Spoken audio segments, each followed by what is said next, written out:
ইরানের নিখোঁজ মার্কিন ক্রুকে উদ্ধার অভিযান চালানোর সময় যুক্তরাষ্ট্রের দুইটি পরিবহন বিমান বিকল হয়ে যায়। এগুলো যাতে ইরানের হাতে না পড়ে সেই জন্য বিমান দুটি ধ্বংস করার নির্দেশ দেওয়া হয়। দ্য নিউ ইয়র্ক টাইমসের এক প্রতিবেদনে এই তথ্য উল্লেখ করা হয়েছে।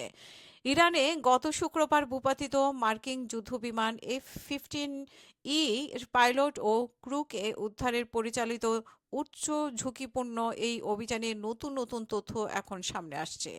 মার্কিন কর্মকর্তাদের মতে এটি ছিল কয়েক ধাপের একটি জটিল উদ্ধার অভিযান। প্রেসিডেন্ট ডোনাল্ড ট্রাম্প F-15E যুদ্ধবিমান নিখোঁজ ক্রুকে উদ্ধারের খবর নিশ্চিত করে বলেছেন যে আমরা তাকে পেয়েছি, তিনি এখন নিরাপদ ও সুস্থ আছেন। ট্রাম্প আরও বলেন, উদ্ধার হওয়া ওই কর্মকর্তার একজন কর্নেল। অভিযানে তিনি কিছুটা আহত হলেও এখন আশঙ্কামুক্ত। এই বিশাল অভিযানের কয়েক ডজন বিমান অংশ নিয়েছিল বলেও জানান ট্রাম্প।